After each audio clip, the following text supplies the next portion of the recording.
नमस्कार सभी को। ये वीडियो उन लोगों के लिए है जिनका कट ऑफ डेट वाला इशू है, जिनको ईएमआरएस के अकॉर्डिंग जो उन्होंने बायोडाटा में जो कट ऑफ दी है, सारी एलिजिबिलिटी उस डेट तक पूरी होनी चाहिए। अब ज़रा पीछे हम जाते हैं तो वहाँ पे हम ये देखेंगे कि जब ये फॉर्म अप्लाई करने के लिए ओपन हुए थे, उसके बाद उसमें एक नोटिफिकेशन में लास्ट डेट थी उस फॉर्म अप्लाई करने की। लेकिन बाद में वो डेट एक्सटेंड हुई थी एक बार, फिर उसके बाद एक्सटेंशन की भी डेट ख़त्म हो गई थी। बाद में फिर कुछ दिनों बाद फॉर्म रीओपन किए गए थे।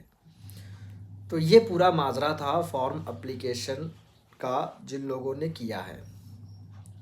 अब यहाँ पर है क्या कि जब हम बायोडाटा यहाँ पे इन्होंने जब दिया डीवी के लिए, पहले तो कोई समस्या नहीं थी, सभी ने एग्ज़ाम दिया, सभी अश्योर्ड थे, कोई दिक्कत है ही नहीं। लेकिन जब इन्होंने डीवी के टाइम पे एक बायोडाटा दिया, उस बायोडाटा में इन्होंने कट ऑफ डेट भी मेंशन कर दी कि आपकी सारी एजुकेशन क्वालिफ़िकेशन इस डेट तक कंप्लीट होनी चाहिए। बस वहीं से टेंशन, परप्लेक्सिटी, तनाव, सारी चीज़ें स्टार्ट होनी शुरू हो गई।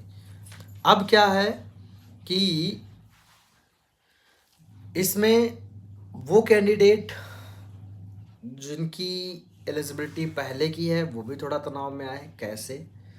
क्योंकि जब ये मैटर बड़ा हुआ तो जिनका कट ऑफ डेट वाला इशू था, ऐसे बहुत सारे लोग हैं। किसी का बीएड का रिज़ल्ट बाद में आया, किसी का पोस्ट ग्रेजुएशन का रिज़ल्ट बाद में आया। तो टीजीटी पीजीटी में ये एक मेन समस्या हो गई। तो ऐसे लोग बात करने लगे अपना कि अगर हमें नहीं मानेंगे, मानेंगे कैसे नहीं, कोर्ट की रूलिंग है, हम कोर्ट केस करेंगे। तो होता क्या, जब कोर्ट केस की बात आती है तो कोई भी रिक्रूटमेंट है वो फंसती है। ठीक है, तो लाजमी है कि जो जिनके साथ ये इशू नहीं है वो भी तनाव में थोड़ा आए। लेकिन यहाँ पर मैं क्लियर करना चाहता हूँ कि ऐसे मुद्दों को लेकर अगर कोई कोर्ट केस भी होता है तो डिसीज़न अगर इनके फेवर में भी आएगा तो भी जो लोगों का वास्तव में कोई दिक्कत नहीं है, उनकी रिक्रूटमेंट प्रोसेस पर कोई इफ़ेक्ट नहीं पड़ेगा, पहली बात। दूसरा, अब ये लोग हैं जिनका कट ऑफ से रिलेटेड मैटर है, इनको क्या करना है? क्योंकि पहले ऐसा था कि जब ये लोग इन्होंने डीवी के लिए जा रहे थे तो उसी समय कई लोगों ने मुझसे पूछा कि सर इन्होंने कट ऑफ डेट ये मेंशन करी, मेरा पीजी की डिग्री बाद में आई, मतलब डिग्री का मतलब रिज़ल्ट बाद में आया, मेरा यूजी का बाद में आया या मेरा बीएड का बाद में आया, तो क्या जाना सही है या नहीं सही है? तो मैंने जितने लोगों ने पूछा था मैंने उनसे यही कहा कि भाई आप डीवी कराने जाइए। फिर उसके बाद इवन मैंने हेल्प भी करी थी कई लोगों की कि भाई आप लोग एक काम करो, एक ग्रुप बना लो। जैसे एक प्लेटफॉर्म पे अगर आप लोग आ जाओगे, कई लोग जब जुड़ जाएंगे तो यूनिटी में क्या होती, ताकत होती है। जब हम एक हो जाएंगे तो हम अपनी बात को रख सकते हैं किसी के सामने, और थोड़ा सा उस बात में वज़न भी हो जाता है। तो खैर वो चीज़ें हो गई। अब दिक्कत ये है कि एक होप थी कि डीवी में हो सकता कंसीडर कर ले, लोग पहुँचे, अलग अलग सेंटर पे डीवी हुआ। वहाँ पर कुछ सेंटर में तो लोगों को रिमार्क दे दिया गया, किसी को इन एलिजिबिलिटी वाले में टिक कर दिया गया, किसी को एलिजिबल में कर दिया, मतलब अलग अलग प्रोसीजर हुआ सभी के साथ। फिर कुछ लोगों को नहीं देखा गया, उनको ऐसे क्लियर कर दिया गया, ये भी हुआ। अब समस्या ये आई कि जिनको रिमार्क दिया गया था या कुछ को पेंडिंग में डाला गया था, तो उन लोगों ने अपनी बात को रखने का प्रयास किया कि हम NESTS जाएंगे, वहाँ पर अपनी बात कहेंगे कि जब हमने फॉर्म अप्लाई किया था उस समय तक हमारा रिज़ल्ट आ गया था। बात बिल्कुल सही है, जब हम कोई भी फॉर्म अप्लाई करते हैं तो उस डेट तक हमारे पास सारी क्वालिफ़िकेशंस होनी चाहिए, ये बिल्कुल सही बात है। लेकिन यहाँ पे देखो दो चीज़ें हैं, मैं बताना चाहूँगा कि मुझे याद है कि जब ये फॉर्म एक बार आए थे, उसके बाद जब रीओपन हुए हैं तो उसमें सीटेट वालों को इन्होंने एक आई थिंक पॉपअप में लिखा था, या जब फॉर्म उस लिंक पे क्लिक करते थे तब वहाँ पे लिख के डिक्लेरेशन आता, जिस डिक्लेरेशन को हमें क्लिक करना होता, उसमें लिखा था कि आपकी सारी क्वालिफ़िकेशन इस कट ऑफ डेट तक होनी चाहिए, ऐसा लिखा था। लेकिन अमूमन होता क्या है, कोई भी फॉर्म अपने आप नहीं फिल करता है, कैफ़े से कराता है। कैफ़े वाले वो इन सब चीज़ों पे ध्यान देते नहीं हैं, वो फॉर्म ऐसे ही अप्लाई कर देते हैं। ये था, खैर वो एक अलग इशू है। अब यहाँ पे दिक्कत यह है कि आखिर ईएमआरएस ने ऐसा क्यों किया। जब आप फॉर्म अप्लाई करने को बोल रहे हो, तो अगर कोई कैंडिडेट फॉर्म अप्लाई कर रहा है तो इट मीन्स उस डेट में वो एलिजिबल है, ठीक है। अब इन्होंने क्या कह दिया कि नहीं, आपकी कट ऑफ डेट वही होनी चाहिए जो हमने नोटिफिकेशन में दी थी, जो एक ओरिजिनल जो हमारा पहले वाला एडवर्टीजमेंट आया था, ठीक। अब मुद्दा ये बन गया कि जब इन्होंने एक्सटेंड किया, इवन फॉर्म रीओपन किए, उस डेट तक रिजल्ट आ गया था, तो ऐसे बच्चों का क्या हुआ कि जब वो डीवी कराने गए तो उनको पेंडिंग में डाल दिया। अब उनके पास भी वैलिड रीज़न है कि भाई हमने जब फॉर्म अप्लाई किया था तब हमारे पास एलिजिबिलिटी थी। तो अभी 19 तारीख को बहुत सारे लोग दिल्ली गए होंगे, क्योंकि कुछ ने 19 को ही मुझे फ़ोन करके बताया। एक्चुअली मैं आजकल बोर्ड एग्ज़ाम में मेरी ड्यूटी लगी है, तो उसमें थोड़ा जिम्मेदारी वाला काम रहता है, क्योंकि जीआईसी वाले टीचर ही उसमें थोड़ा सा जो ऑफिशियल वर्क रहता है, स्ट्रॉन्ग रूम का इंस्पेक्शन करना, या सेंटर पे कोई दिक्कत तो नहीं है, ये सारी कंट्रोल रूम, तो थोड़ा सा हेक्टिक शेड्यूल इस समय है हमारा। तो इस वजह से मैं न तो मतलब ज़्यादा मेरी बात हुई, क्योंकि कभी कभी ऐसा होता रात में फ्री हो पाता हूँ। तो ये है, चलो वो एक अलग मैटर है, लेकिन मैं मेन मुद्दा क्या है उस पर बात करता हूँ। तो ये लोग जब गए तो मुझे जब पता चला, कुछ लोगों ने उसी दिन फ़ोन किया, कुछ लोगों ने बाद में बताया, कुछ लोगों ने मैसेज किया, सर ऐसा ऐसा है।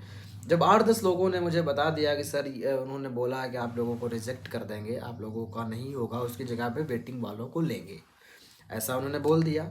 सभी लोग टेंशन में आ गए।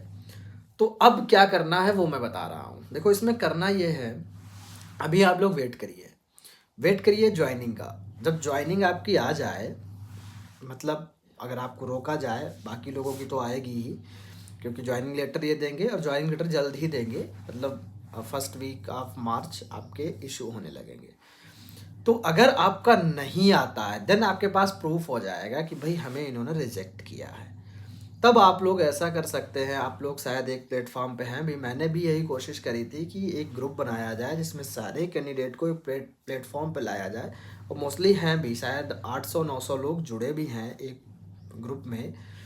तो आप लोगों को करना ये है कि अगर ऐसी कोई दिक्कत आती है, आप लोगों को नहीं लिया जाता है, तो आप लोग एक वकील हायर कर सकते हैं।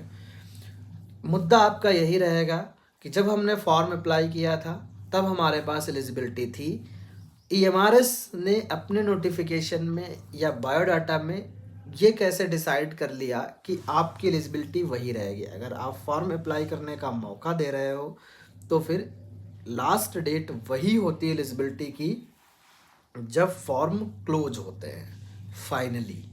तो अगर आप फॉर्म रीओपन कर रहे हो, इट मीन्स आप अपॉर्चुनिटी दे रहे हो।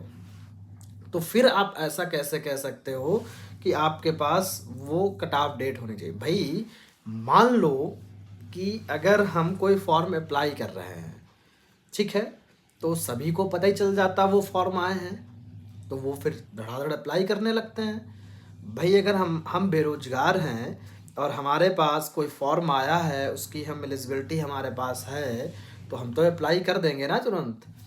लेकिन फॉर्म क्यों ओपन किया आपने? फॉर्म आपने रिवेन्यू तो ले लिया ना भाई। ओपन करने का क्या मतलब था आपका, कि फॉर्म ओपन करने का क्या मतलब है?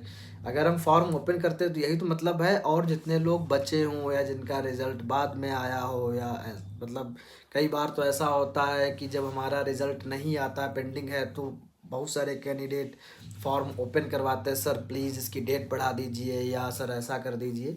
तो खैर वो कर भी देते हैं, तो वो उन सबको ले लेते हैं। तो आपको ले लेना चाहिए, उसमें समस्या क्या कहाँ पे आ रही है? बच्चों ने मेहनत करी है, जो है अच्छा खासा एलिजिबिलिटी भी है उनके पास, कोई दिक्कत भी नहीं है, तो उनसे आप अगर इनको रिजेक्ट करते हो, इसका सीधा सीधा मतलब है उनसे कम मेरिट वाले लोग आएंगे। भाई यही तो मतलब हुआ कि अगर जो लोग फर्स्ट लिस्ट में आए हैं तो वो मेरिट में हैं तभी तो आए हैं। अब अगर आप ऐसे लोगों को निकालते हो वहाँ से, आप अपने फॉर्म जो अप्लाई की लास्ट डेट थी उस डेट को कट ऑफ मान लीजिए, कोई समस्या ही नहीं है। अगर आप इनको निकालोगे तो जाहिर सी बात उनसे नीचे वाले लोग आएंगे, और ये तो ऑब्वियसली है, नीचे वाले जो लोग होंगे उनकी मेरिट कम होगी। फिर टीचिंग जैसा प्रोफेशन है, उसमें अगर योग्य कैंडिडेट आ रहा है आपके पास तो इसमें आपका फ़ायदा ही है, तो मुझे लगता है ले लेना चाहिए। अगर नहीं लेते हैं तो मेरा सभी से यही कहना है, आप लोग एक मतलब प्रॉपरली पहले वेट कर लो थोड़ा सा।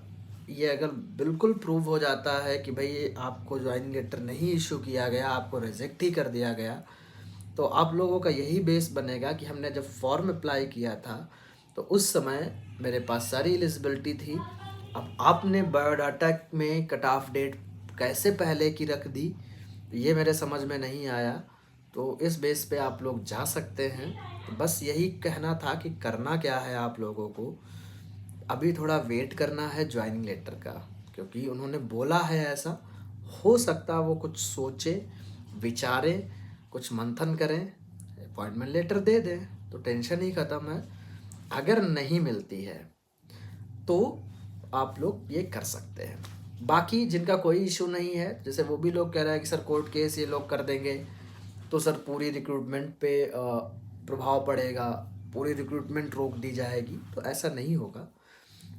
इवन कई लोगों से बात भी हुई है कि उन्होंने ये बोला है कि टाइम मतलब जिन लोगों का डीबी हो गया 10 तारीख तक अपॉइंटमेंट लेटर दे दिया जाएगा। बहुत सारे ऐसे लोग हैं जिनका डीबी छूट गया था, तो उनको एक और मौका दिया जाएगा। हो सकता है उनको ज्वाइनिंग आचार संहिता के बाद दी जाए, कोड ऑफ कंडक्ट के बाद, क्योंकि इलेक्शन भी है, चुनाव भी आने वाला है, तो ज्वाइनिंग जल्द आने वाली है, स्टार्ट हो जाएगी अभी मार्च के फर्स्ट वीक में। बाकी थोड़ा मेडिकल एडिकल से रिलेटेड कैसे बनवाना है, ये इश्यूज़ लोगों के पास आ रहे हैं, तो उससे मैं एक अलग वीडियो बना दूंगा।